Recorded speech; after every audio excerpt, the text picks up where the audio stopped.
No! What's in the box? I'm gonna make him an offer he can't refuse.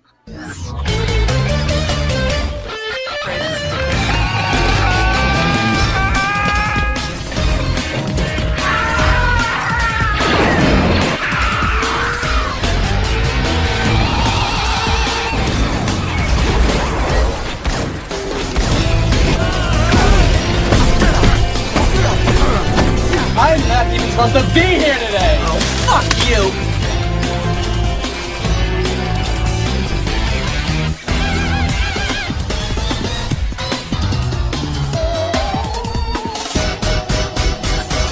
Come on, you want me to drive? You're supposed to be suicidal. Remember, I'll Anybody drive. a drive? Get in the car. Fuck me in the ass. Fuck you, you fucking stupid cunt.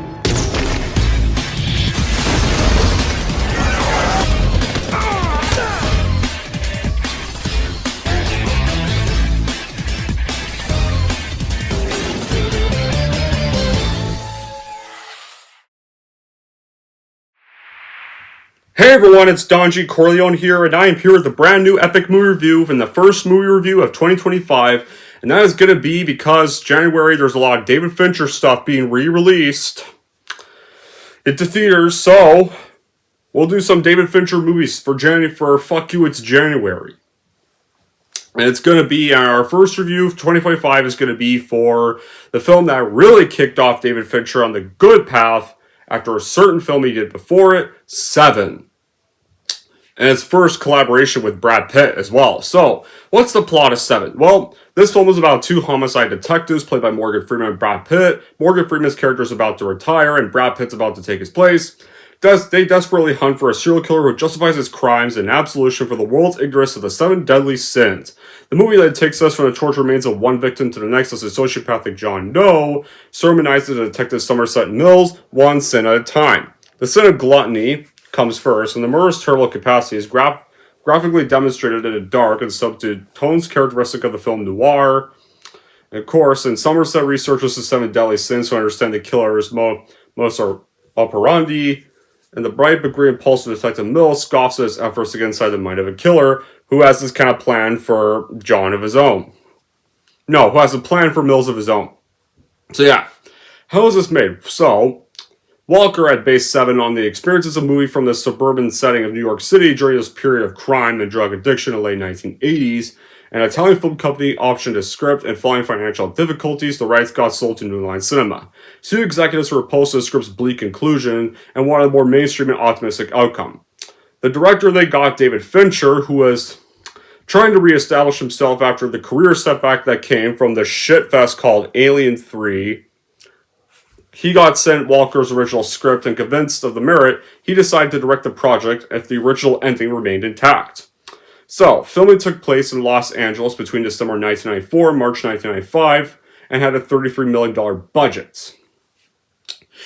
And when it came to test audience screening the film, it got middling test audience results and was originally believed to underperform because of the violent mature content. But it released in September 1995 after the movie was officially shot and marketed, and when it did release, the movie made over $327 million worldwide and became a sleeper hit and the seventh highest grossing film of the year, and the reviews were surprisingly really positive. They praised the performances of the cast and the ending, and Seven really revitalized Fincher's career and helped Pitt move from roles based on his appearance to more serious dramatic roles.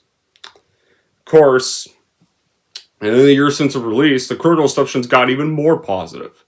It's got this number of TV series and films with music and premise, and the title sequence that was pretty much a killer preparing for his actions is often known for being an important innovation, and in a way, and the twist ending of the film, the infamous twist ending at the very end of the movie, is widely known for being one of the most shocking and unforgettable in cinema, and we'll get to that bit later.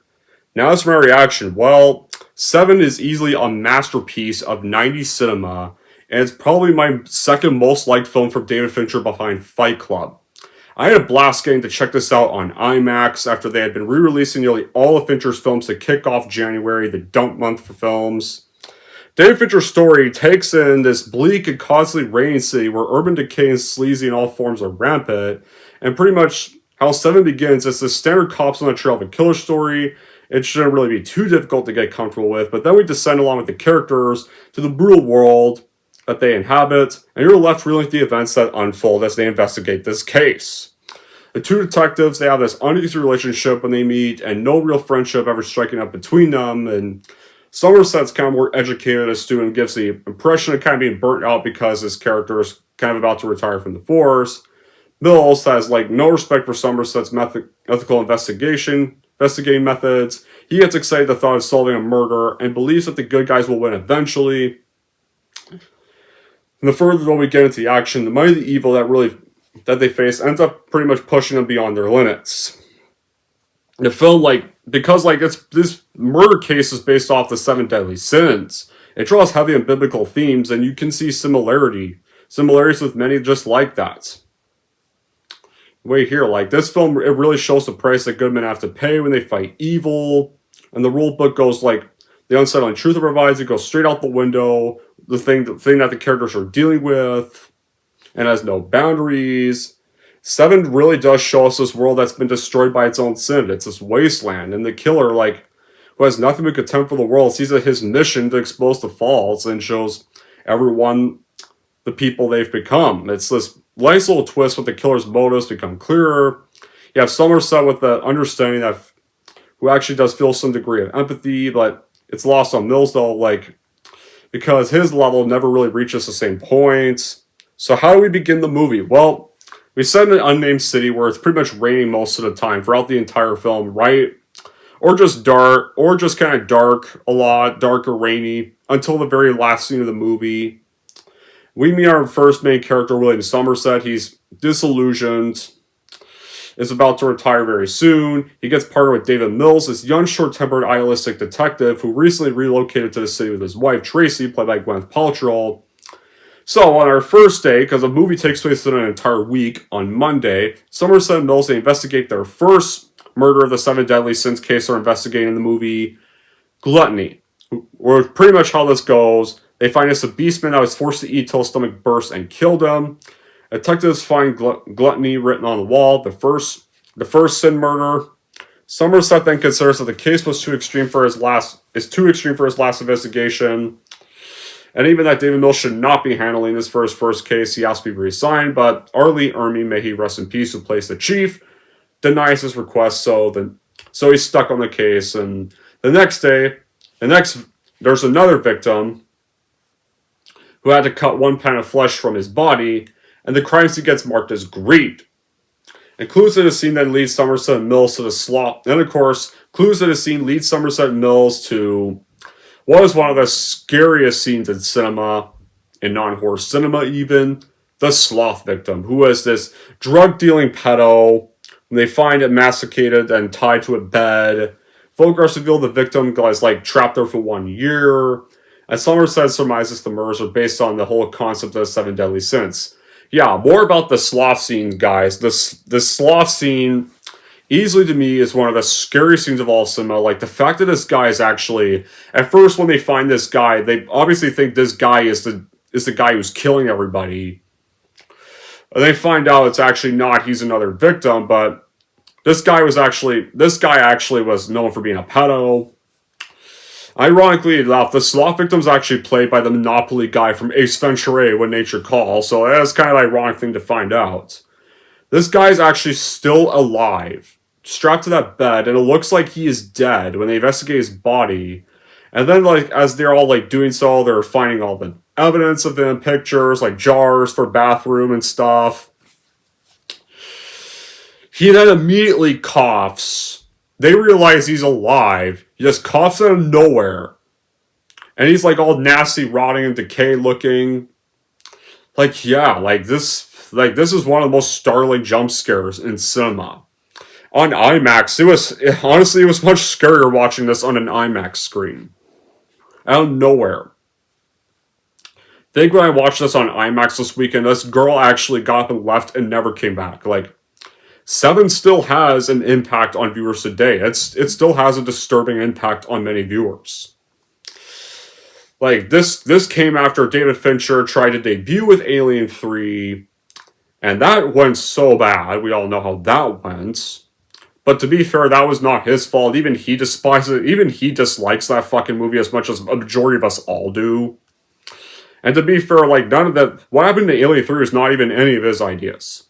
He had a clear vision plan for that film, but Fox said, fuck you, you're doing things our way. So they took away all his things, rewrote several shit, made him direct the movie their way.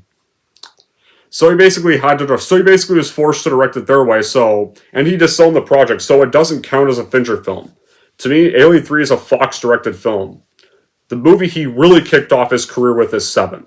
To me, 7 is his directional debut. Fincher took on this small genre picture that would revolutionize his career, and it became one of the greatest films in the 1990s, and he's now one of the greatest directors of all time. He went on to direct many other great films: The Social Network, Fight Club, The Girl with the Dragon Tattoo, The Killer from 2023, Gone Girl, Zodiac, Panic Room. Except for the disowned Alien 3, I don't think I've seen a single bad movie from him ever since. The genius of 7 is rooted in the way the movie keeps the audience as clueless as the detectives. In genre pictures such as this movie with this kind of plot, we either know who the killer is and is just waiting for the investigators to put the piece together, or you have these suspects and red herrings to decide from. Apart from some glimpses during this chasing, we're devoid of clues. The killer is always known for being one step ahead of Somerset and Mills. The idea that the mysterious killer is indeed having his work guided by higher power, but this killer is not some random criminal. He's just merely some kind of man who does kind of give 7 some of the more dramatic weight of the film, and not just being another nihilistic, too bleak, stop caring kind of movie. The real talent of this movie is definitely the actors, and the director, and the writer. Fincher's talents really make this visually stunning film. It brings this dark patina and dark story to his work, and it masters it really well to make the viewer actually really like the story. Andrew Kevin Walker has the perfect little material to write this film. And when it comes to the performances of the movie, Brad Pitt as David Mills this film really proved to everybody that he wasn't just a pretty face on screen. And he sinks that into the character very well. Right here, this really put him into the serious roles area, and he definitely did a great job playing this character. And this is easily one of Brad Pitt's best roles. And you wouldn't expect anything else from Morgan Freeman, because this guy was born to play the roles of a smart detective. Even he does as well. And look, Gwyneth Paltrow, also, despite the little scene she has, even she does crazily phenomenal as Tracy Mills. Here, another one of her best roles. Yeah, this is also the same chick that would later go on to play Pepper in Iron Man. So, we do meet our first full scene with Tracy. Well, okay, technically not, but it's more of our scene where we know more Tracy. Tracy invites Somerset to share supper with her and Mills. We find more of Mills' home life. They live in an apartment that's near a subway train. They have these 3 dogs at the apartment as well. And that pretty much helps the detectives overcome their mutual hostility that night. So there's one little bonding scene they have together. So you have one nice little moment where they're sharing dinner. Mills is bonding with his dogs, and Somerset's starting to have a little more open mind after he meets Tracy for the first time, and he learns that Tracy wants to start a family. They just moved there, and yeah, you could tell Somerset's actually having a good time being invited to dinner there. It's the first time he's having more open mind to the world, and starts to see that there's still some good in the world when he meets this character. This film really, this scene actually does start off Somerset's character development. So then on Friday, around the middle of the film, that she meets privately with Somerset because she has no other acquaintances in the city. She reveals she's unhappy that she moved there. And after learning she's pregnant, and that the city was an unfit place to raise a child, and Somerset actually does sympathize with Tracy, because he used to have a girlfriend. He persuaded to abort their child for similar reasons, and he's regretted that ever since. And he advises Tracy to let Mills know if she intends to keep the child. And pretty much this remark by Mills inspires Somerset to kind of research libraries for anyone checking out books that's based on the 7 deadly sins. And after some more times in the library, reading more of that, and even lending Mills this Dante Inferno book to read over, this then leads the pair to the apartment of the killer, John Doe. And then we first kind of briefly meet John Doe returning home from grocery shopping. He gets pursued by Mills. Doe incapacitates Mills, though, strikes him with a tire iron, holds him at gunpoint, but he decides not to really kill him and he just flees. So they investigate Doe's apartment. They find this large amount of cash, hundreds of Doe's notebooks, and photographs of some victims. And the cache includes images of Somerset and Mills by this person that was apparently this journalist at the Sloth crime scene. Doe calls the apartment and speaks of his admiration for Mills, and yeah, the combination of this movie of Freeman and Pitt is incredible. They work very well together. You have the fresh set of Mills, the unshakable but kind of like tired of being on the forced Somerset, not very kind of narrow-minded Somerset. Gwyneth Paltrow, R. Lee Ermey, they're excellent support as well with their brief characters. The movie is very suspenseful and also definitely very exciting. Like, you can definitely tell the Nord quality of the movie really fits well with the content of the film. You got the philosophical moments that anyone who thinks a lot about kind of like the state of the world today, especially today, can really appreciate it. And if the judgments without insulting any like beliefs the viewer would have, debate and stuff like Seven's technically not a horror film, but honestly, I think it might as well be a horror film because it definitely feels like a horror film at times because it has a lot of scary, disturbing moments. Like, is there anything more scary than some killer that's apparently smarter than the cops chasing him? Like, and oblivious as they be, that part of the master plan too. Like, the killer's not only unstoppable in his violent crimes, he's also methodical and patient. And like, from there, like, like, there's even a quote that summarizes it. This isn't going to have a happy ending. Like, it's going to end bad. The cops know this. We all know this. And when Fincher and Walker stick their hands to the story and pull out the last semblance of the solids of it to deliver one of the scariest endings in modern cinema. It's an ending that really fits like any neo-noir or psychological horror film. In each viewing of Seven, there's the bleak emotions that come in the reverse end credits as well. The desolation, disbelief, the sadness and shock you go through watching this whole movie. Yeah, like Fincher's, what I think is Fincher's number one best film, Fight Club, which will also get a review.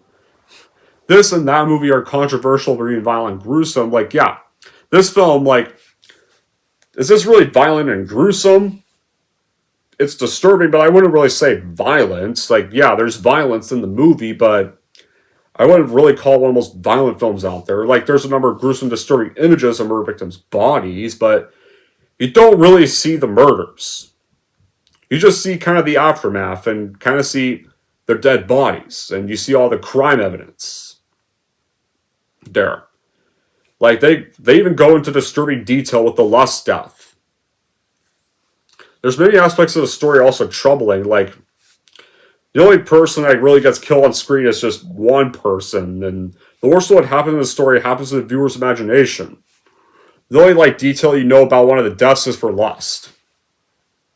Like, this film attempts to grapple with the implication of what's being shown on screen. And Fincher really shows less violence on screen based on more probing moral questions in the viewer's mind when they watch the film. So, we kind of get to one of the very last days of the movie. Somerset and Mills investigate the fourth victim, Lust, a prostitute that was raped by this custom-made blade strap-on by this man held at gunpoint. And definitely another disturbing moment right there because he's explaining the whole experience right there and pretty much... And it's a fucked up death with that strap-on having this blade attached to it. So, this was not some rape. This was like a murder rape, in a way, because... Yeah, I don't want to explain it. I really don't want to explain this scene, man. This is just... It's just horrific to think about. Let's move on. We don't need to talk about that. And then the next day, the pride victim is found. It was this model that Doe was facially disfigured. And it's because she didn't want to live without her beauty, she committed suicide. So Somerset then and Mills go back to the police station, but just as they get back there, John Doe arrives covered in blood.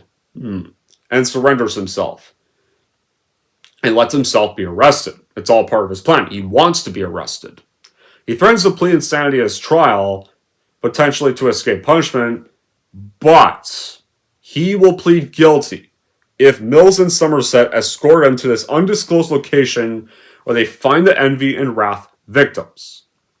So when they go to the undisclosed location on the drive, John Doe says he believes God chose him to send a message about about the whole message of sin. Doe has no remorse for his victims because the shocking murders will force society to pay attention to him, and of course, like you all know, apparently, the people that John Doe killed were not innocent people. They were scumbags.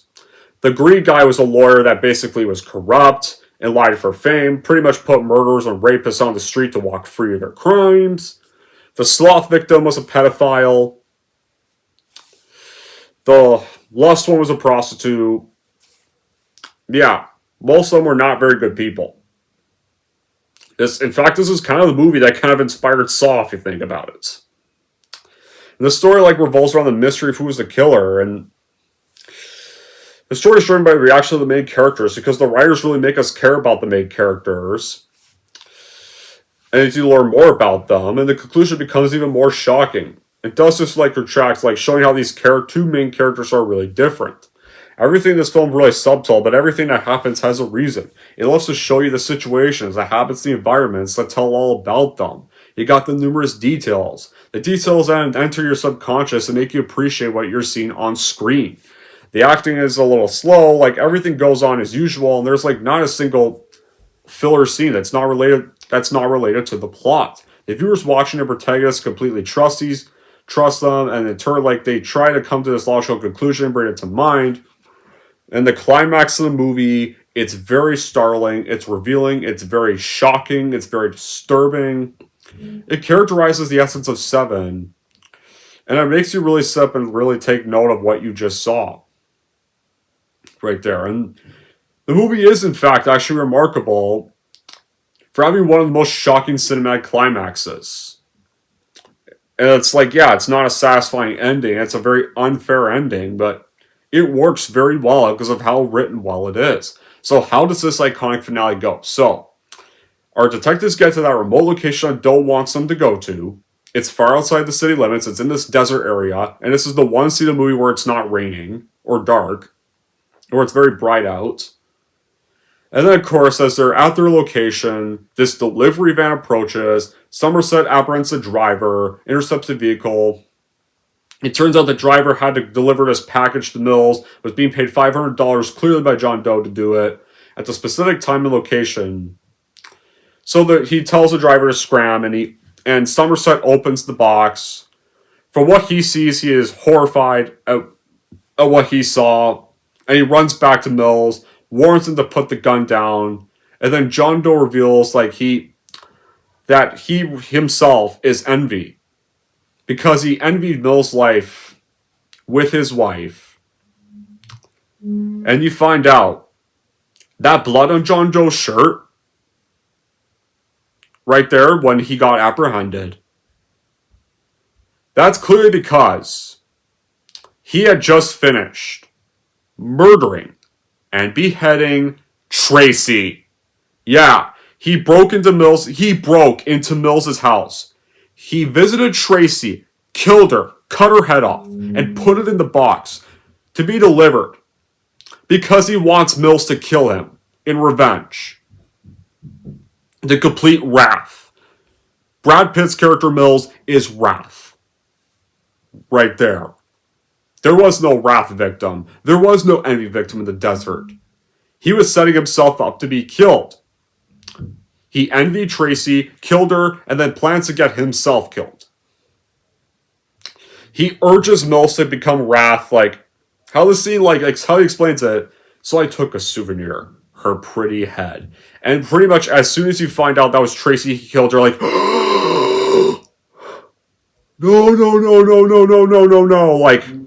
That was my reaction. Horrified to learn that Tracy had died. To find out that was Tracy and her baby that John Doe just murdered. Somerset is pleading for Mills to give up the gun because he pretty much tells him, if you kill him, he will win. And yeah, like, and he's like, and John Doe has this disturbing smile on his face. Like, he knows Mills will shoot him. He knows, like, Mills is not going to listen to Somerset. Like, he's distraught. His wife is dead. His unborn baby is dead. I think even his dogs are dead. Like, there's this dead dog in the road, and John Doe says, I didn't do that. Just pretends not to. They even mentioned a third party was apparently murdered. And so that third party could probably be Mills's dogs. Probably could be that. So he's distraught, and he thinks one last quick memory Tracy, and he shoots John Doe dead. John Doe has won. His plan has officially completed. Mills shoots him 2 more times, or 3 more times, and then just walks away. Clearly just walks away to let himself be arrested, to hand himself into the authorities. That followed them on a chopper. They're about to set down. He's just waiting, likely goes off to go we're just waiting for the cops to come apprehend him. And so police remove the Catatonic Mills, and the chief's like, we'll take care of him. Whatever he needs, and Somerset says, and Somerset tells his captain he likely will not retire, he'll be around. And then we end off the movie with one last narration from Somerset. Ernest Hemingway once wrote, "The world is a fine place, and worth fighting for." I agree with the second part. So, in a way, Somerset will still be around will still be kind of around to take care of justice. He may not retire just yet. And I'll probably make sure Mills at least gets some kind of help. But that's how 7 sadly ends. Tracy is murdered, as well as their unborn child. And then Mills kills John Doe in return, because to act out envy and wrath. And they know that's what Doe wanted. His murder Tracy symbolized envy. Mills killing him symbolized wrath. And so John Doe is won in the end. Mills has like nothing left. He's now this hollow, traumatized husk of a man. He's then arrested. While the chief does say that they'll take care of him, likely help him get over this and stuff. Like, they'll make sure he at least gets some kind of help. Don't think of it as too sweet. Because he technically killed an unarmed suspect, many things will happen. He'll be fired. He'll be stripped from the force. He'll probably go to jail for a very long time. They'll take his house away. Or worse. Because murder can get you sentenced to death, there's a possibility he could probably get the death sentence. Although, to be fair, since John Doe is a wanted murder, maybe that won't happen, but he still will likely go to jail. He'll likely lose everything else he has. But I don't think Mills will care, because he's got nothing left. His wife's dead. His unborn child will never be born. And the only comforting aspect of the moments is that the police chief says they'll promise to take care of Mills, and Somerset is going to stay on the force.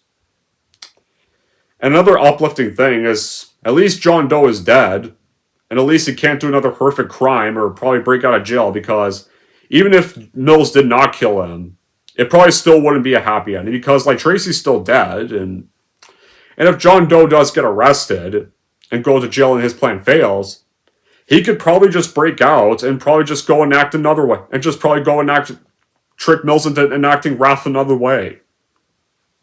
So, either scenario, it would never end. It was never going to end happy regardless. So, yeah, it's unfortunately not a happy ending, but it's a happy ending at work. It's a downer ending. Sorry, not happy. Downer ending that works well, because it's well written. It's shocking. It comes out of nowhere.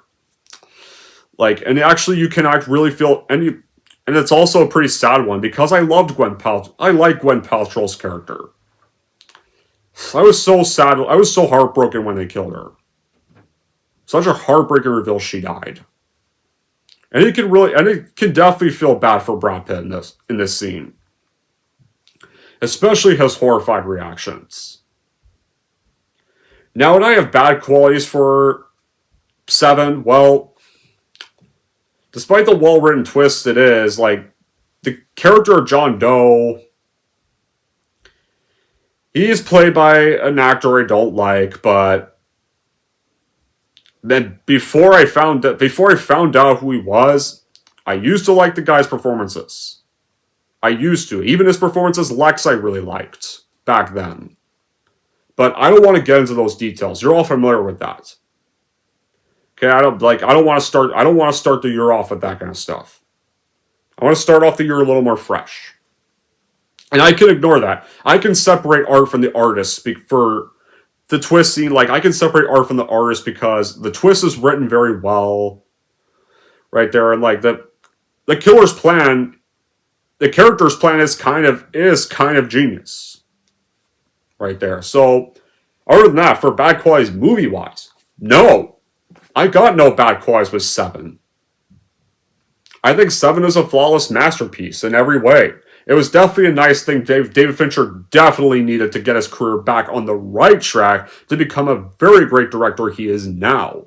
So in the end, totally watch it by 7 for your collection because it is totally a work of art and a true directorial debut with David Fincher and a film that really solidified him as a terrific director in every way. Anyways, guys, that's it for my epic movie review of 7. And for anyone to rank 7, here's how I'm going to rank this movie. So overall, if you are also celebrating David Fincher this January month as much as I am, then you should totally soul watch and buy 7 for that David Fincher collection because it is a masterpiece-worthy work of art of 1995.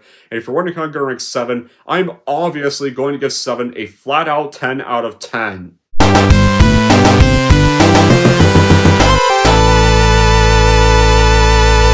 Alright, there we go, guys. That wraps up my review for 7. Now I want to know in the comments down below what you guys thought about 7. And, yeah. And our next review is going to be another David Fincher film. Can I find the Blu-ray here somewhere? Okay, where can I find it? Oh, here it is. Here, I found it. Good thing it's in an easy spot this time, because I have a lot of Blu-rays. But sometimes I hate having to dig back there to find them. Our next one is what easily, to me, is my number 1 favorite film from David Fincher. Rule number 1. You must never talk about Fight Club. Yes. Easily my second favorite film of 1999, and my favorite film from this director will be the next review. Because for January, guys, I'm going to be doing a lot of David Fincher stuff, because I want to review some. I've only reviewed The Killer. I've did an epic rant on the Disowned Alien 3. That does not count. That does not count as a film because he does not acknowledge that film's existence. He hates it with a burning passion, like even just as much as I do, as much as many of my YouTube buddies do.